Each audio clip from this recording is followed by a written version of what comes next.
वंदे मातरम। कर्मचारी साथियों, राजस्थान सरकार कार्मिक विभाग की तरफ से एक महत्वपूर्ण परिपत्र जारी किया गया और जिसमें सभी राज्य सेवकों द्वारा, चाहे अधिकारी हो या कर्मचारी हो, अपनी अचल संपत्ति विवरण यानी आईपीआर भरने के संबंध में निर्देश जारी किए गए।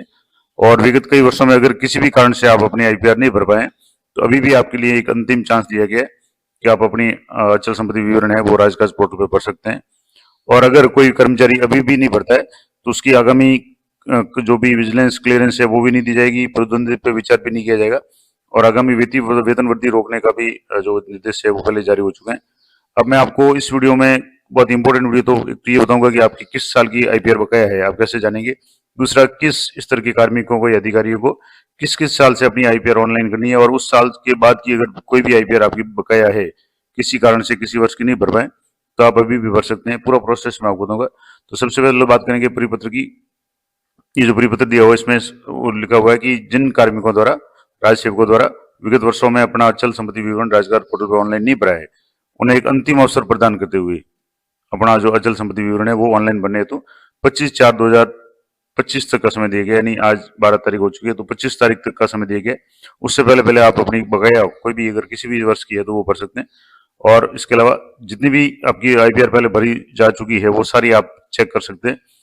इसके अलावा किस किस कर्मचारी को किसकी कितनी तारीख तक भरनी है या कौन कौन से साल से भरनी है, तो यहाँ डिटेल दिया हुआ है कि राजपत्रित जो भी अधिकारी है, राजपत्रित अधिकारी या जो भी कर्मचारी है, उनके लिए 2011 से अनिवार्य है। तो 2011 से आपको आईपीआर चेक भरनी है। आप एक लिंक है, यहाँ मैं आपको लाइव भी बता दूंगा, उस लिंक पे जाकर के आप सीधे चेक कर सकते हैं कि आपकी 11-12 से लेकर के 12-13 तक की यहाँ से चेक कर सकते हैं, 14 से 17 तक यहाँ चेक कर सकते हैं और 18 से जो साइड लिंक दिया हुआ वहां से चेक कर सकते हैं। और जितने भी अराजपत्रित कर्मचारी है यानी नॉन गेजेटेड जो एम्प्लॉइज है, चाहे किसी भी डिपार्टमेंट को, राजस्थान सरकार के, उनकी 2021 से आईपीआर भरना अनिवार्य है। अगर आपकी सामान्य रूप से आप जैसे अराजपत्रित कर्मचारी हैं, चाहे शिक्षक है, वरिष्ठ अध्यापक है या किसी भी कार्यालय में कार्मिक है, तो आपकी 2021 से आईपीआर भरना अनिवार्य है। अगर आप 2021 के बाद की, 22 की, 23 की, किसी भी साल की अगर बकाया है तो वो भी आप भर सकते हैं। और चेक कैसे करेंगे? अब इसके लिए आपको जो प्रोसेस दिया हुआ है कि आपको एसएसओ में जाकर के राजकाज में जाना है, एम्प्लॉय कोड में जाकर के आईपीआर है मॉड्यूल उसमें जाना है और मैनेजिंग मूवेबल प्रॉपर्टीज पे जाना है। और यहाँ जाने के बाद में आपको एम्प्लॉय कॉर्नर है, यहाँ शो होगा, उसमें आपको आईपीआर और आईपीआर में आईपीआर लेगेसी यानी 2011 से 14 तक अगर पुरानी कोई बाकी है तो वो आपको यहाँ से चेक करनी है। उसके बाद में आपको जो भी जिस साल की बकाया है उसकी ब्लैंक जो पीडीएफ है वो आईपीआर की डाउनलोड करनी है, उसको पढ़ना है, अपने साइन करने हैं, उसको स्कैन करके वापस पीडीएफ बना करके आपको अपलोड करना है। और संबंधित वर्ष जिस वर्ष की आप पढ़ना चाह रहे हैं उसमें नियुक्तिकर्ता विभाग है, पदस्थापित विभाग, कैडर पद का चयन करना है, बेसिक वगैरह है एंट्री करनी है और उसकी पीडीएफ आपको अपलोड करनी है। और इस तरीके से अगर गलत अपलोड हो जाती है तो आप चेक करके उसको डिलीट भी कर सकते हैं। ये पूरा प्रोसेस मैं आपको लाइव भी करके बताऊंगा। और इस प्रकार 2011 से 24 तक अचल संपत्ति विवरण जो पूर्व में प्रस्तुत नहीं किया गया है उसको प्रस्तुत किया जा सकता है और ये अंतिम अवसर रहेगा, क्योंकि उसके बाद में हो सकता है अगर आपकी पुराना हो और कुछ कार्रवाई हो। तो ये पूरा प्रोसेस मैं आपको लाइव बताऊंगा। इससे पहले आप राजकाज की जो साइट है इस पे जाकर के एपीआर आईपीआर ये मूल प्रॉपर्टी है वो अपनी स्टेटस देख सकते हैं कि आपने जहाँ जैसे जो आदेश में दिया हुआ था कि जो भी राजपत्रित कर्मचारी है उनके लिए 2021 से और अन्य के लिए जो राजपत्रित के लिए 2011 से और अराजपत्रित के लिए 2021 से भरना अनिवार्य है। यहाँ जैसे आप आईपीआर पे करेंगे, अब यहाँ अलग अलग जो भी है वो यहाँ दिया हुआ है तो मैं यहाँ एक एक आपको स्टेप वाइज बताता हूँ। अगर click here for IPR form 2011 से 13, 11 से 13 की अगर आप चेक करना चाहें, आप राजपत्रित अधिकारी थे तो ही आपको भरनी थी, तो आप यहाँ से जैसे इस पे क्लिक करेंगे तो आपकी ये लिंक खुल जाएगा और डिपार्टमेंट वाइज आपकी यहाँ से नंबर ऑफ सर्विस है, यहाँ से आप अपना डिपार्टमेंट सेलेक्ट करेंगे और यहाँ से रिपोर्ट है वो डाउनलोड कर सकते हैं। अलग अलग विभाग है जैसे ट्रांसपोर्ट विभाग है, टाउन प्लानिंग है, टूरिज्म है, टेक्निकल एजुकेशन है, स्टेट इंश्योरेंस है, जितने भी कर्मचारी वगैरह है उनके लिए संस्कृत एजुकेशन डिपार्टमेंट है, ये सारे पीडब्ल्यूडी पुलिस वगैरह।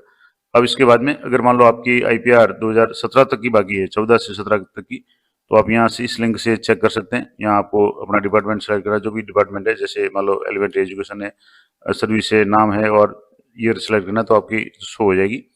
तीसरा जिसमें जो ऑप्शन है ज्यादातर की जो काम आएगा वो है उसके बाद का जो भी है, यहाँ से क्लिक किया डिटेल आईपीआर स्टेटिक्स और यहाँ आप अपना एम्प्लॉय वाइज, डीडीओ वाइज और डिपार्टमेंट वाइज भी अपनी आईपीआर चेक कर सकते हैं।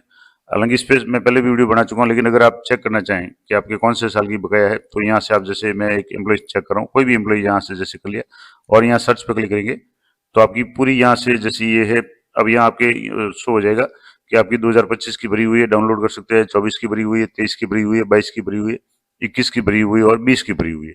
तो जितने भी कर्मचारी या राजपत्रित कर्मचारी, जब भी या तो राजपत्रित कर्मचारी है और 2011 से, तो उनको उस साल से भरनी है। और मान लो कोई राजपत्रित कर्मचारी प्रमोशन होकर के 2021, 22, 23 जब भी बना है, तो उस साल से आपको भरनी अनिवार्य है। और बाकी जितने भी कर्मचारी है उनके लिए 2021 से अनिवार्य है। मैंने यहाँ डिटेल में ये जो आदेश है कि अराजपत्रित के लिए 2021 से भरना है, और जो भी राजपत्रित है उनके लिए 2011 से भरना है। जिस साल भी आप राजपत्रित बने हैं उस साल से आपको भरना है। अब ये तो हो गया चेक करने का तरीका। अब आप भरना है तो कैसे भरेंगे, तो ये आपको सबसे पहले अपने एसओसो में जाना है, और एसओसो में जाने के बाद में यहाँ से आपको लॉगिन कर लेना है। यहाँ जैसे अपने एसओसो आईडी में लॉगिन करेंगे, आईडी पासवर्ड और कैप्चा डाल करके, तो यहाँ आपकी इस तरीके का ऑप्शन आ जाएगा। आपको लॉगिन करना है, और लॉगिन करने के बाद में आपको यहाँ राज्य का आईपीआर सर्च करना है। यहाँ से जैसे ये G2C में जाकर के आईपीआर अचल संपत्ति विवरण राज्य का आईपीआर, इस पर आपको क्लिक करना है। और यहाँ क्लिक करेंगे तो यहाँ जो मैंने अभी प्रोसेस बताया था किस तरीके से आपको ये चेक भी करना है। अब यहाँ से आपकी ये सारा जितने भी साल की आपकी यहाँ आईपीआर डिटेल्स है, ये रिवाइज अगर पढ़ना चाहें तो ये है, 2025 की है, सबमिटेड है, ये है, ये सारा है। अब इसमें यहाँ से एम्प्लॉय कॉर्नर आ गया, और यहाँ आपके लेगेसी आईपीआर 2011 से 24 यहाँ आपको चेक करना है कि आपकी कोई पुरानी बाकी है तो यहाँ से जैसे ये लेगेसी पे क्लिक करेंगे, अब आपके यहाँ से ये क्लियर हो जाएगा कि आपके यहाँ 2020 से सबमिटेड है, 21, 22, 23 तक की सबमिटेड है, और यहाँ से 2011 से लेकर के ये पेंडिंग है, 11 से लेकर के 19 तक। लेकिन 11 से 19 उन कर्मचारी या कह सकते हैं अधिकारियों के लिए जो राजपत्रित है। अब मान लो आप राजपत्रित अधिकारी है और 2015-16 में भी राजपत्रित अधिकारी थे, तो आपको यहाँ से अपलोड पीडीएफ पे जाकर के पीडीएफ अपलोड करना है। लेकिन उससे पहले अगर आप फॉर्मेट डाउनलोड करना चाहें तो ब्लैंक फॉर्मेट आप कैसे डाउनलोड करेंगे, तो यहाँ जैसे एक्शन में जैसे मान लो यहाँ से आपको जैसे 2014 है, आपको अपना डिपार्टमेंट का या अपॉइंटिंग डिपार्टमेंट का नाम भरना है, पोस्टेड डिपार्टमेंट का आपको नाम भरना है, और इसके बाद में यहाँ से आपको कैडर आपका क्या है वो भरना है, डेजिग्नेशन आपका क्या है, और बेसिक पे उस साल की कितनी थी, और यहाँ पीडीएफ आपको अपलोड करनी है। लेकिन ब्लैंक पीडीएफ आपको कहाँ मिलेगी, तो यहाँ से आईपीआर फॉर्मेट पीडीएफ डॉक्यूमेंट में आपको यहाँ मिल जाएगी। तो यहाँ से जैसे आप क्लिक करेंगे इस तरीके से आपको ये ब्लैंक फॉर्मेट, खाली फॉर्मेट मिल जाएगा, जिसमें आपको जनवरी 2000 मान लो जैसे 14 का बना, तो 2014 की स्थिति में आपको कितनी संपत्ति थी, अधिकारी या आपका अधिकारी का नाम है, क्योंकि ये पुरानी है तो आप अधिकारी होंगे तो भरनी है, अन्यथा 2021 के बाद की भरनी है। अधिकारी उसका नाम, पद का नाम, किस संवर्ग में है, कौन सा पद है वर्तमान में, वर्तमान वेतन कितना है, जन्म तारीख, और आपको जो आईपीआर यानी अचल संपत्ति है किस स्थिति में यानी किस गांव तहसील में है, उसका विवरण है, वर्तमान मूल्य है, स्वयं की है नहीं है, क्या है, और कैसे अर्जित की है, उसका जो विवरण है वो इसके लिख करके नीचे यहाँ आपको साइन करना है, और डेट डाल करके आपको इसकी पीडीएफ बनानी है, और पीडीएफ वापिस यहाँ से जाएंगे। यहाँ से जैसे आपने मान लो कोई भी एक जैसे अपॉइंटिंग डिपार्टमेंट आपके यहाँ था, अपॉइंटिंग डिपार्टमेंट मान लो जैसे एजुकेशन कर दिया, मैं एक सिर्फ आपको एग्जाम्पल के रूप में बता रहा हूँ, पूरा आप अच्छी तरह से यहाँ से सिलेक्ट करना पड़ेगा। जैसे एलिमेंट्री एजुकेशन है, एजुकेशन डिपार्टमेंट है, हायर एजुकेशन है, जो भी है, आप यहाँ से जैसे मैं कोई भी एक सिर्फ समझाने के लिए बता रहा हूँ, यहाँ से जैसे एजुकेशन डिपार्टमेंट के लिए, उसके बाद में पोस्टेड डिपार्टमेंट भी आपको सिलेक्ट करना है, कैडर आपका सिलेक्ट करना है, फिर आपको यहाँ से डेजिग्नेशन सिलेक्ट करना है, और बेसिक पे आपकी जितनी भी है वो लिखनी है, और यहाँ से पीडीएफ अपलोड करनी है। ये पीडीएफ आप डाउनलोड करके जिसको भर करके साइन करके इसकी पीडीएफ बना लेंगे, उसको आपको यहाँ अपलोड करना है। और अपलोड करने के बाद में यहाँ डिलीट का भी ऑप्शन है, अगर आपकी कुछ गड़बड़ हो जाता है तो आप यहाँ से डिलीट भी कर सकते हैं। आप यहाँ से देख भी सकते हैं कि आपकी जैसे यहाँ 24, 25, 26, 20 से लेकर के 24 तक की ये यहाँ भरी हुई है। आप डाउनलोड करना चाहें तो यहाँ से सबमिटेड पे क्लिक करेंगे, तो आपके यहाँ इस तरीके से पुरानी भरी हुई यहाँ से इस तरीके से डाउनलोड हो जाएगी, जिसको आप आराम से देख सकते हैं। यहाँ से जैसे ये साइन है, इसको पीडीएफ को डाउनलोड करेंगे तो साइन है वो आपके डिजिटल वेरीफाई हो जाएंगे।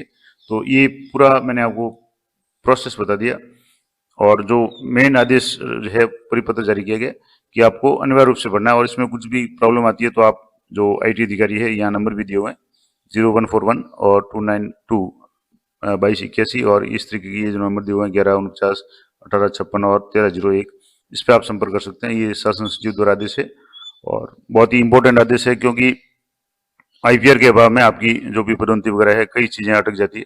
तो आप चेक जरूर कर लें, इमूवेबल प्रॉपर्टीज की साइट पे जाकर के आप किसी भी साल की अपनी आईपीआर चेक कर सकते हैं। और जो मेन यहाँ डेट्स दी हुई है कि अगर आप कर्मचारी हैं, नॉन गेजेटेड हैं, तो आपकी 2021 से जरूर चेक कर लें। किसी भी साल की बकाया है तो आप हाथों हाथ इसको सबमिट कर सकते हैं। और अगर आपके 2011 या उसके बाद की अगर है और 2020 तक की है तो आप इस तरीके से फॉर्मेट से यहाँ से चेक भी कर सकते हैं। और फॉर्मेट है ब्लैंक डाउनलोड, यहाँ से फॉर्मेट कर लें और उसके बाद में आप उसको अपलोड कर ले साइन वगैरह करके। तो ये पूरा डिटेल मैंने आपको बता दिया। इन साइट का लिंक मैं इसी वीडियो को डिस्क्रिप्शन दे दूंगा, तो वहाँ से आप चेक कर सकते हैं। तो ये पूरी डिटेल थी। आशा करता हूँ जानकारी आपके लिए उपयोगी रहेगी। जानकारी अच्छी उपयोगी लगे तो लाइक करें, शेयर करें। मिलते हैं नेक्स्ट वीडियो में, तब तक जय हिंद, जय भारत।